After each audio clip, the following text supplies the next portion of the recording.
New Life is Strange has been announced called Double Exposure, and boy, did I find out in a weird way. I was scrolling through Twitter, I saw IGN post about it, and I was like, holy shit, this can't be real. And I looked at the trailer and saw that it was real.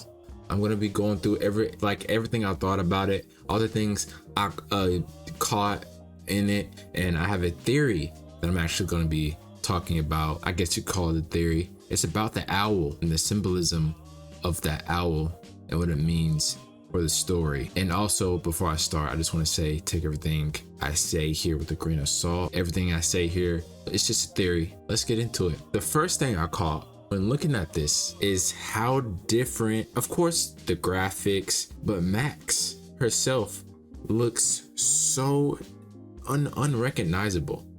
Like, as you can see here, I honestly didn't even recognize her. I love her redesign. I love the redesign. I don't really have a problem with it. I can maybe see why some people have a problem with her looking so different. You still see the resemblance. And of course it helps when you have the same actress from the first game. So that helps a lot. And to be honest, when I saw the thumbnail, I thought that Max was Stephanie from Life is Strange True Colors. I honestly thought, so if you see here, this is Max from Double Exposure, and then this is Stephanie. I mean, bro, look at it. They look like sisters. This is Max, and this is Stephanie. Like, they look, it's uncanny. They honestly could be sisters. At this point, I wouldn't be surprised if they were like related somehow. As you can see, she's no longer in Blackwell Academy. She is in Caledon University, since graduated from Blackwell University, which was a high school but for seniors, for the 12th grade, a 12th grade exclusive high school, which is very strange.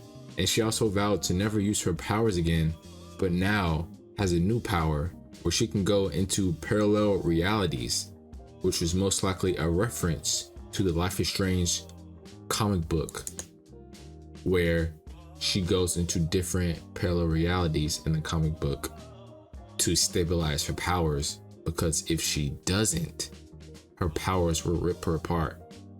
That's what it says. It literally says if she doesn't use her power, she'll be ripped apart. And so she goes to a different parallel reality to stabilize her powers. And as you can see here, she's with Chloe and Rachel Amber, who is dead in her original timeline, but in this timeline she's alive, and you know, they're hanging out, all three of them. Kind of nice. And then there is another reality where, you know, it's just Chloe and Max, and she has green hair. And if you recognize this, that is because this same timeline is most likely the timeline in Life is Strange 2. As you can see, she has green hair. Holy shit. Now let's get into the theory about the owl. The very first shot is this owl, and it's flying over the university.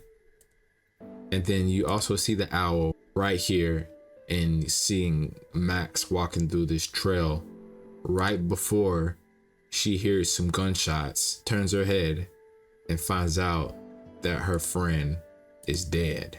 Now, owls are often associated with wisdom and knowledge. In various cultures, owls are also linked to death and the supernatural. And in the trailer, the owl might represent Max's search for the truth and her friend's death. And it could also symbolize the death of her friend Safi, or an act as a guide in Max's journey between parallel realities. Now, the owl could have multiple symbolic purposes. It could also represent Chloe's spirit watching over Max, and it could also symbolize the looming presence of death and the mystery surrounding Safi's murder. I found it weird that they didn't really reference Chloe at all in the game.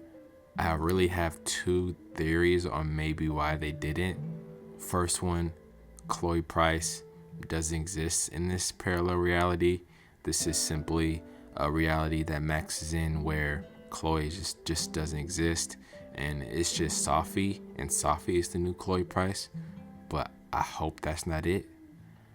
Secondly, maybe Chloe did exist in this timeline, but she died. And from the first game, maybe sacrificing Arcadia Bay wasn't enough, and reality kept trying to get rid of Chloe, and it won. And Chloe died, and Max had to move on. And maybe just like in the first game and Before the Storm, the doe, there are some theories that the doe was Rachel Amber. Now maybe the owl in Double Exposure is Chloe Price. Just a theory, but only time will tell. Maybe down the line when they release new information, they'll let us know what happened to Chloe Price, because, you know, it's inevitable. Everyone wants to know. Now, there are different price points for different versions of Life is Strange Double Exposure. There's the standard version, which is $50. Then there is the deluxe version, that is $60. Then there is the ultimate edition, that is $80. And as you can see, if you pre-order the ultimate edition to play chapters 1 and 2, you get to play it 2 weeks early. I don't know how I feel about this. That's kind of crazy. That's kind of wild. That feels weird. But hey, it is what it is. If you pre-order the standard edition, you get the full game. If you pre-order the deluxe edition, you get the full game, spooky outfit pack, and the Decades outfit pack. And if you pre-order the ultimate edition, that's where you get the 2 weeks early. You get the full game, obviously. You get the spooky outfits. You get the Decades outfit pack. You get the Final Fantasy VII outfit pack. That's kind of random. That's kind of weird. You get the fan favorite outfit pack, the Paw Prints outfit pack, and the exclusive cat content. Now that's all the content that you can get with each edition. It's kind of strange. Getting to play the game 2 weeks early is very excessive. 2 weeks, like that's insane. But I'm sure there's gonna be people out there who decide to get the game 2 weeks early, and we all have to wait, as everyone posts all the spoilers and post all over online what happens already. Nevertheless, I'm very excited. I appreciate you guys. If you watched to the end, make sure to leave a like and subscribe. Peace out.